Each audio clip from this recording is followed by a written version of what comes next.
Mr. Roy, I'm going to recognize you, then Ms. Houch, and then Mr. Langworthy. I thank the chairwoman. Chairman Comer, is it not true that it was the Trump administration in July of 2019 that arrested and indicted and went after Epstein? That's true. Was it not true that it was the Trump administration in 2020 that arrested and went after Maxwell? True. And in fairness, that then proceeded into the Biden administration for the ultimate conviction, correct? Right, okay. Correct. So that was proceeding, and so the Department of Justice had a lot of these materials for both of those two prosecutions, correct? Correct. And so well into the Biden administration, they were prosecuting Maxwell, correct? Correct.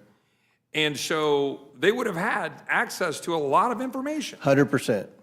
And didn't do anything to pursue our current president, didn't do anything to go pursue any other potential criminals that they might want to go indict, didn't do anything material to have legislators in this body or Democratic colleagues offer any resolutions or any legislation. Is that true? That is true. Okay. So would you not agree with me that this is entirely political? It's 100%. Because at the end of the day, we all have the same purpose as stated by, and I would assume that the ranking member has stated that his purpose, Ranking Member Garcia, would you agree, to seek the truth wherever it may lead? That's what I've heard you say, effectively. Absolutely. Right? And wherever that may lead in terms of who that might land on. And I don't think there's anybody in this room or anybody affiliated with any of us in Congress that doesn't want to pursue justice here and that aren't horrified by the events and by everything surrounding this whole affair. Would you both gentlemen agree? Yes. Yes. And so I think for me, there's a fundamental question. I applaud the purpose of the Massey bill and Mr. Khanna. But would the chairman elaborate to the extent he hasn't already? Aren't there concerns mechanically with the bill as it relates to the potential unmasking of individuals, as it relates to particular reference to statutes? And do we not also believe that, is it not your belief as chairman of the committee, that you're essentially pursuing all that that bill's intent would be to pursue? Would you agree? I agree. And something else, the Massey and Khanna resolution doesn't have anything pertaining to financial records. Right.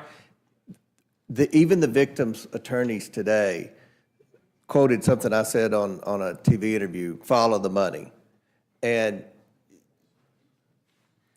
where we intend on going with the advice for the counsel of the victims today, which we had already planned on this, but we're definitely moving in that direction, is to go after the bank records and the suspicious activity reports, much like we did in the Biden family influence peddling investigation.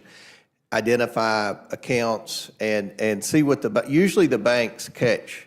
Ralph and Langworthy and Byron and everybody that's been involved in banking, they know the banks are usually on top of any type of suspicious activity like that. So we're gonna go that route. That's not addressed in the Massey Khanna. They're only talking about the Epstein document. There are people to bring in and depose, which we're already in the process of doing, including the former Attorney General Bill Barr.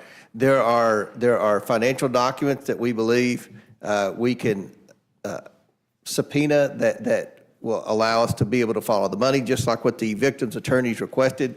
None of this is addressed in the Massey Khanna bill. And so to the point that my colleagues on the other side of the aisle have repeatedly made that, well, why didn't Democrats do something about it for 4 years? And then the answer has been repeatedly, well, President Trump campaigned on it.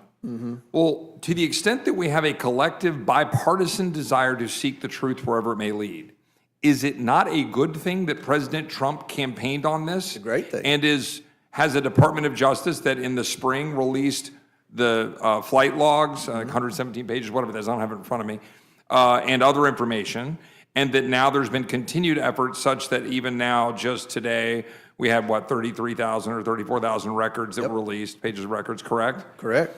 And that through your efforts, as the Republican chairman, but I would like to say in working with the Democrat ranking member, that you all are pursuing truth and having people come forward, issuing subpoenas with the full force that a subpoena carries Absolutely. as a congressional committee on oversight, correct? Correct. And that is all underway, and that, in truth, there are legitimate questions about the underlying legislation that is attempting to be discharged. Therefore, it might raise questions as to whether it would pass the Senate Exactly. or whether the president would sign it, because it raises questions of separation of powers. It raises issues involving grand jury secrecy, and involves questions involving the statutes and the errors that are in it. Whereas we have a resolution with the full force of the House of Representatives that would be reinforcing what the Oversight Committee, as led by you, but also in direct working with your colleague, is carrying forward to bring forward all this information. Is that all fair? They're 100% right. And lastly, is it not true that whatever's being presented to you all, whatever information is given to you, to the extent that you're adding any redactions or anything, your colleagues on the other side of the aisle are getting the unredacted material. They get exactly what we get. So to the extent that you make a determination about releasing something, to the extent there was something politically sensitive or untoward, your colleagues on the other side of the aisle would have all the same information, and they could raise a They could fuss call about us out on correct? it at that very second. Yeah. I just think for the average person watching this, to be very clear, the Trump administration indicted Epstein. The Trump administration went after Maxwell. The Trump administration released records within 2 months of assuming office. The Trump administration has been complying with subpoenas and providing information to the Oversight Committee. Republican Oversight Committee has been putting forward information. We now have 34,000 more records out for the public to be able to look at, in addition to the reality that the people charged with prosecuting crimes have to be able to look at information that isn't necessarily going to be made public and shouldn't be.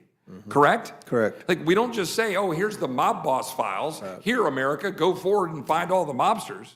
We don't do that with drug kingpins or cartels, right? We don't just say, man, there's a lot of bad guys out there and we got a whole file of stuff. Who are you protecting, right? We have oversight, we look at it, and you're conducting that oversight on a bipartisan basis. Is that true? That's true. I yield back. Thank you. Ms. Houchin. Thank you, Madam Chair.